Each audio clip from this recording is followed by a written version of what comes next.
잘들 지내셨습니까? 혹시 저 한 달 만에 왔는데 꿈속에서라도 저 보고 싶은 생각이 있었습니까? 거짓말.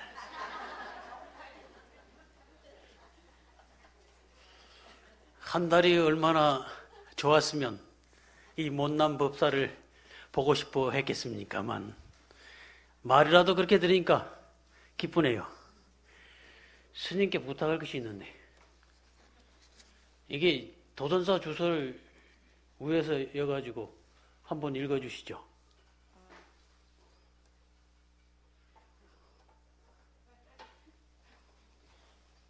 마이크. 서울시 강북구 삼양로 173길 504번지 도선사 법당 안에서 수미산을 본다. 질 좋은 토양과 안반, 크고 작은 육송과 홍송, 300년 아름드리 노송이 있는 온갖 꽃이 피어 날리고 가진 새들 중 흰 두루미 공작 앵무 사리새 가릉빈과 공명조가 한가롭고 다람쥐와 노루 토끼가 숨고 찾고 호랑이는 산신이 되어 부처님 발 아래 예경한다. 수미산이 법당이 되었다. 법당 안에 든 만 중생들의 고통은 강경, 연불, 주력으로 자선을 한 채 선정에 들면 죄업은 참회를 하고 무진 법문을 들으며 환희지를 증득한다. 수고하셨습니다.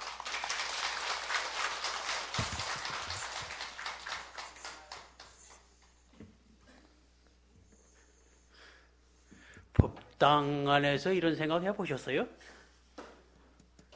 이 법사만 하는 건가요?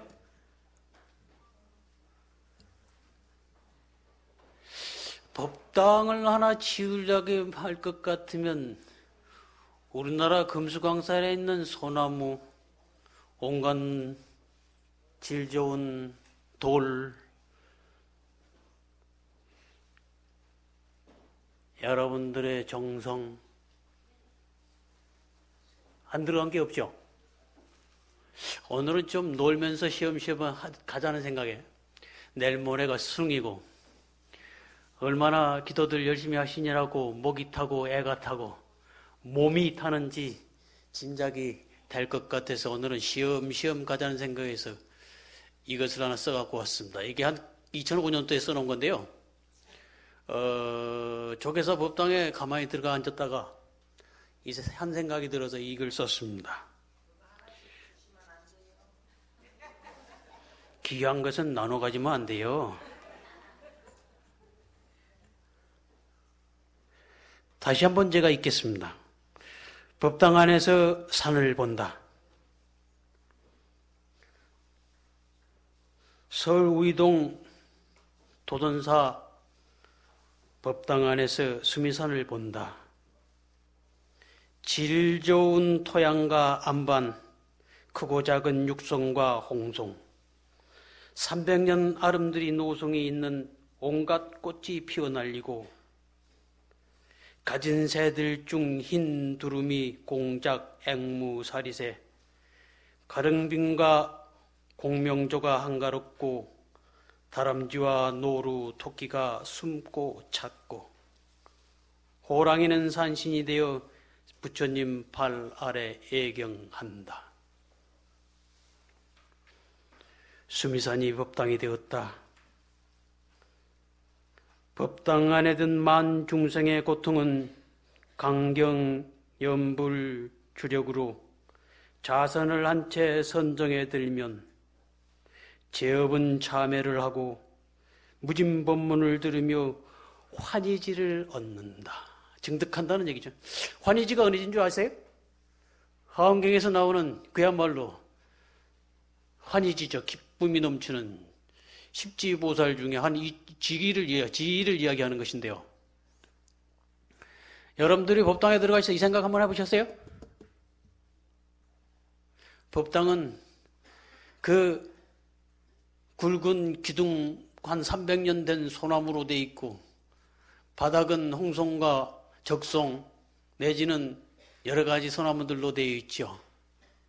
그 벽화를 들여다보면은 한쪽에는 부처님들이 벽화에 그려져 있고 어느 그림에서는 단청 문양과 내지는 용도 그림도 그려져 있고 또 어느 곳에서는 벽화를 들여다보면 부처님 일대기가 그려져 있고 또 어느 곳을 바라다보면은 시무도가 그려져 있고 또 어느 곳을 바라보면은 왼쪽을 바라보면 신중님들이 우리들을 옹호하기 위해서 그려져 있고 오른쪽에 보면은 모든 영가들 전도에서 영단이 되어 있고 머릿속에 상상을 한번 해보세요.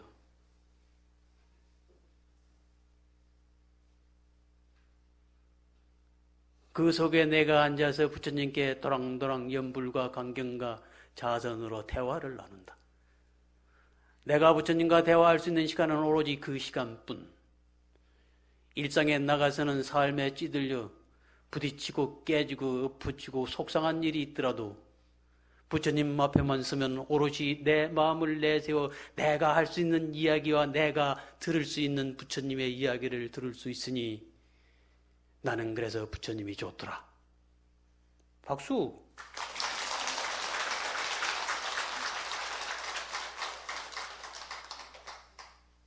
딱딱한 부처님 교리보다 훨씬 낫네. 연상이 되십니까? 자, 그러면은 저의 이 짧은 시를 가지고 연상을 시켰습니다. 부처님 경전 보시죠. 아미타경 보시면 어떻게 되어 있습니까? 10만억 국토를 지나서 자 간다 사고로 눈 감고 반드시 앉으셔서 10만억 국토를 지나면 아미타 세계가 있는데 그 세계는 금은 모와 유리, 자거, 만호 기타 등등 내가 좋아하는 내가 가지고 싶고 하고 내가 애타게 그리워하고 없으면 죽을 것 같은 그런 금은 모아로 된 법당과 토지와 땅과 물과 흐르는 시냇물은 옥수도 아니고 은물이고 그 연못 속에는 칠보가 반짝반짝거리며 그 가운데 연꽃이 피는데 향기는 이루 말할 수 없고 지나가는 나무에서도 법문을 하는 것이 부처님 법문이더라.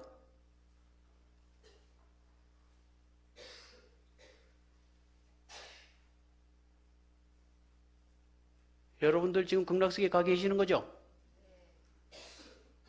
얼마나 기쁘세요?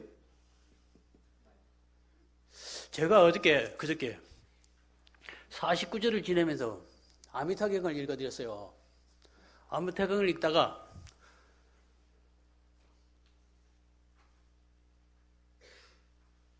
아미타경에서 나오는 모든 경구들이 좋잖아요. 그 세계, 그 제자들, 그 가르침 정말로 인간이 가고 싶은 곳, 바라고 싶은 곳, 있고 싶은 곳 그저 아무 근심 걱정 없을 것 같은 곳 먹고 사는데 지장이 없을 것 같고 먹고 살고 애타고 남에게 잘 보이려고 치장 안 해도 될 것 같은 곳 내가 누구를 위해서 성형수술을 하고 이렇게 화장을 하고 좋은 옷을 입고 치장을 하는지 모르겠다. 나는 내 멋에 기워서 내 멋을 자랑하기 위해서 하는 것이다라고 꾹꾹 애인을 위한 편지를 쓰지 않더라도 이야기를 그렇게 합니다마는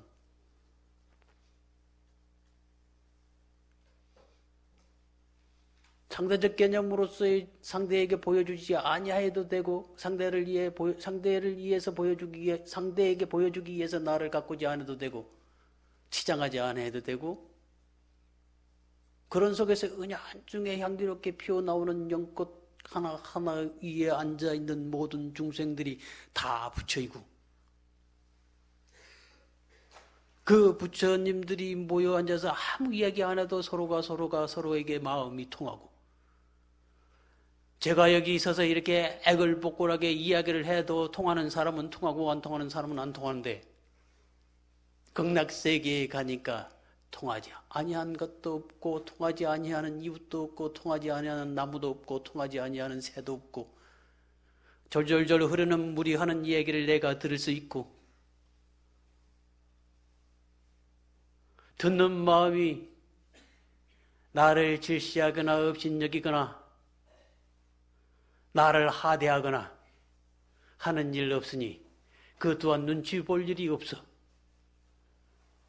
그러니 그들이 무슨 말을 하든 안 하든 간에 나하고는 아무 상관없고 눈치 볼 일이 없으니 얼마나 좋냔 말이에요. 이런 세계를 여러분들은 연상하셨습니까? 연상하자니까요.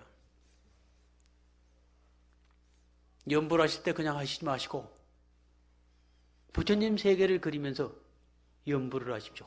효과가 훨씬 빠릅니다. 3년 할 거 1년 하면 됩니다. 자, 그럼 지장경을 한번 생각해 볼까요? 지장경, 징그러워. 나오는 게 지옥이요. 여러분들 신과 함께 영화 보셨죠? 신과 함께 영화는 보라 그러니까 득달같이 잘 보시더라고요. 지장경 한번 읽으라 그러니까 죽어도 안 읽어요. 불자들이 왜 그래요? 지장경이야말로 신과 함께 아닙니까? 지장경을 한번 연상해 보세요. 노부살님, 지장경을 연상해 보시면 나 지옥 가기 싫어요. 그렇죠? 아까 제가 이야기하다 말했습니다만 49제의 아미타경을 딱 읽고 나니까 아 나도 가고 싶다 소리가 그냥 나오더라고요. 살아있는 놈이 그 이야기를 입 밖에 냈다가는 저도 죽고 싶은갑다 그래가지고 날 요 주 인물로 자살할까봐 쳐다볼까봐 서 밖으로는 못 내고 속으로 아 나도 가고 싶다. 근데 지장경을 읽으면 나 안 가고 싶어요. 그렇죠? 너무 지역이 무슨 너무 철뱀이 나와가지고 그냥 희비지를 않나 그냥 햇바닥을 꺼내가지고 그냥 쟁기로 갈지를 않나 1만 4천 개가 넘는 송곳이 속속속 올라와가지고 그냥 진눈을 뭐 우여가지고 그냥 뭐 우리가 그냥 칡즙 짜듯이 짜지를 않나. 지장보살님은 그 앞에서 참 고통받고 있는 중생들이 참 안타깝고 서럽고 여로워서 그냥 그 앞에서 울고 계시질 않나. 연상되세요?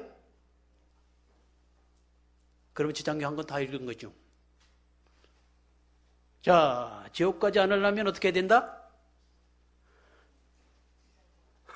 지장보살을 부른다. 지장보살을 부른다. 제일 간단한 거죠. 그 다음에는요. 선한 행을 한다. 몸소. 좋은 일을 한다. 좋은 일, 바빠서, 먹고 살기 바빠서, 옆 사람한테 헐뜯고 비방하기 바빠서, 이런 사람들은 최후의 지장보살님 부르시고, 그래도 내 힘으로 조금 뭔가가 하고 싶고 할 수 있다라고 생각하는 사람들은 십선업을 행하라 그랬습니다. 여러분들 천수경 읽으실 때 살생중지 금일참여, 투도중지 금일참여 하시죠? 그걸 거꾸로 이야기하면 살생하지 않겠습니다라면 십선업이 되는 거죠. 도둑질 않겠습니다. 뭐 이렇게 이제 옆 사람한테 헐뜯지 아니하고 비방하지 않고 두말하지 아니하고 탐심내지 아니하고 진심내지 아니하고 어리석지 않으면 이게 십선업이 되는 거죠. 이것을 날마다 내가 행하겠습니다. 이 행하면 어떻게 되느냐? 지옥에 가고 싶어도 갈 수가 없다. 지옥에 가고 싶으세요? 아, 크게 쳐요.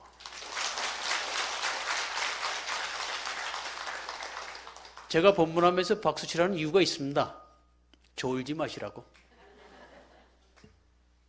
법문이 훌륭해서가 아니고 위대해서가 아니고 이 법사가 잘나서가 아니라 이 못난 법사가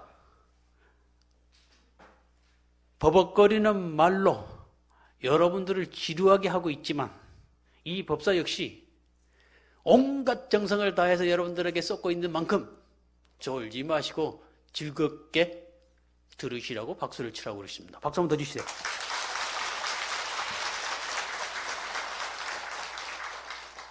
아니, 근데 이게, 오늘은 놀다 가자고 그랬지. 제가 도전사 주지심 도서 큰심을 95년도에 봉은사에서 같이 살았습니다. 봉은사에서 같이 사는데, 그때 당시 그 도서 큰심 주변에 보니까 조각하는 스님, 아니, 스님도 그렇지만 조각하시는 분, 그림 그리시는 분, 이렇게 그 그림 중에서도 이제 회화도 그리고 단청도 하고 이러신 분들이 많더라고요, 인재가. 수두룩하고. 그 다음에 손이 크잖아요. 손이 후덕지근을 해가지고 보기만 하셔서 있는 대로 다 막 집어주고 그러시더라고요. 그러더니 그 복으로 이 도선사 주지를 하시는가 어쩐가 그건 모르겠는데, 그때 당시 제가 부탁을 했습니다. 제가 평소 방가사유상을 좋아해서, 스님, 저는 돈도 없고 백도 없고 사람도 없고 인재도 없고 인물도 없으니까 스님 주변에 보니 귀하신 분들이 많은데 방가사유상 하나 만들어서 저한테 주십시오 라고 95년 때 부탁을 했어요. 그랬더니 주의신께서 하시는 말씀, 그러지요, 흔쾌히 그러시더라고요. 그런데 그 약속이 두세 달 전에 이루어져서 저희 집에 방가사유상이 와 있습니다. 주지 큰 스님께 박수 한번 치셔야 되겠죠, 이게.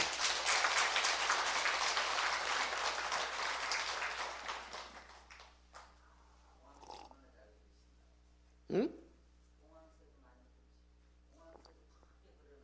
야. 그래서 제가 방가사유상을 오늘은 좋아하는 이유를 설명하러 왔다가 시한수에 빠져가지고 이게 연상법으로 가버렸네. 법당에 앉으셔서 공부가 안 될 때는 저 보십시오. 낱낱이 그림이 그려져 있잖아요. 저 속에 하나하나에 이야기가 있습니다. 그렇죠? 하나하나의 이야기가 있습니다. 여러분들이 평생 파도 법당 하나 이해 못 하실 건데요. 저는 이제 하나 이해했습니다. 법당의 기와 용비늘이구나. 개우 하나 떠들었어요. 그냥 우리가 그냥 이야기할 때 초가집, 양철지붕, 기와집, 흙기와 이렇게 생각하는데 제가 의미부여를 하나 했습니다. 법당은 용궁으로 저 자체가 바로 기와 자체가 용비늘이다, 하나하나가. 여러분들이 여기 지금 어디 계시냐? 용궁에 와 계시는 거죠. 용궁 이야기하니까 이야기 하나 더 보태겠습니다. 시간이 조금 갈란가? 우리 백화에 보면 어떤 스님 뒤에 학이 한 500마리 쫓아다니는 그림이 하나 있어요. 해인사 같으면 화인사 법당에는 크게 있습니다만은 그 학문화 존자라고 해서 법문을 하실 때는 늘 평등 법문을 이야기하셨고 평등 공양을 이야기하셨는데, 이 존자께서 공양을 하실 때마다 어디 가서 공양을 하시냐 그러면 용궁에 가서 공양을 하세요. 아니, 법문을 하실 때는 평등 공양, 평등 법문, 평등을 이야기하시더니 왜 공양 때만 되면 용궁에 가서 차별 음식을 받고 오시냐 이 말, 차별 공양을 받고 오시냐 이 말이에요. 대중이 볼 때는, 제자들이 볼 때는 말과 행동이 같지 않지 않느냐고 따졌어요, 하는 날은. 그러니까 학문화 존자가 하시는 말씀이 그래요. 야, 그럼 니들도 가자. 그 데리고 용궁에 가죠. 용궁에 가서 공양을 제자들과 같이 맛있게 합니다. 정말로 산의 진미로 맛있게 들고 나오는데 황누나 존자는 그냥 지팡이 짚고 나와요. 근데 그 제자들은 그 공양을 놓기지 못해서 무엇이 됐다? 500명의 제자들이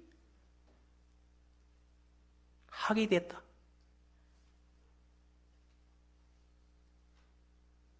우리가 흔히 금강경을 배울 때 평등을 이야기할 때요, 주걱은 주걱대로 평등, 조르는 조르대로 평등, 조갈치는 조갈치대로 평등이라고 이야기를 합니다. 조갈치라고 뭐 아시나요? 국자가 주걱이 될 수는 없는 거죠. 그 역할과 기능이 각자 다르고 그 역할과 기능이 다름으로 해서 제 역할을 해주고 제 역할을 해줌으로 해서 세상을 평등하게 만들어가는 거죠.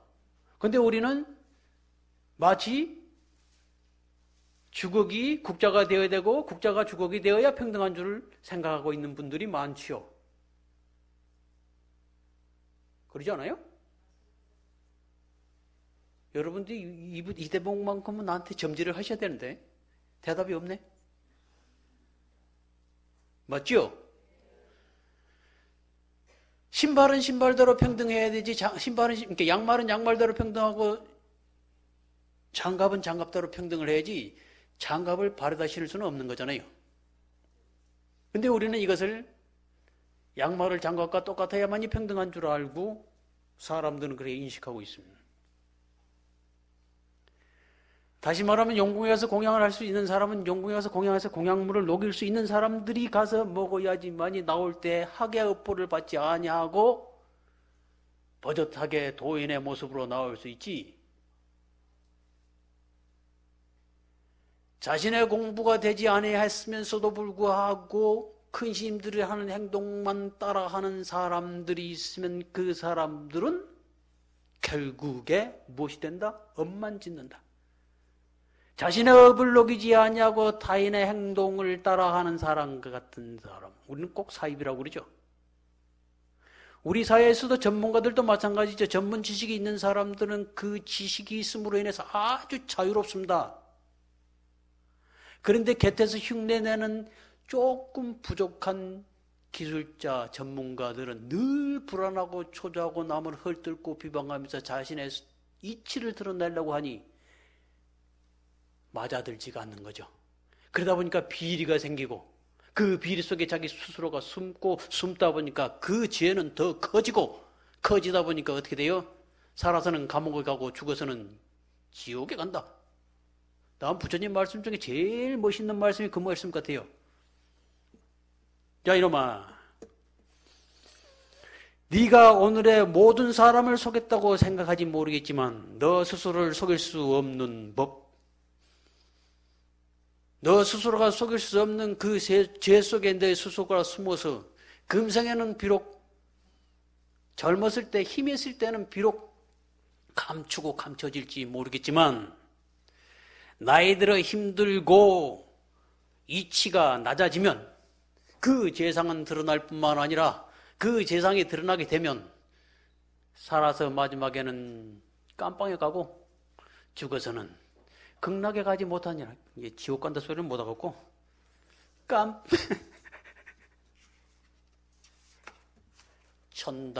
천당이라고 얘기하면 극락에 가지 못한다라고 말씀하십니다. 저는 부처님 말씀을 아주 그 말씀 하나는 빼앗기고 있습니다. 여러분들도 삶이 지치고 힘들 때 지혜로운 사람은 방편을 쓸 수 있습니다마는 삿된 사람은 방편을 쓰면 죄업만 커진다는 것을 기억하시면 좋겠습니다. 오늘 법회 마치겠습니다.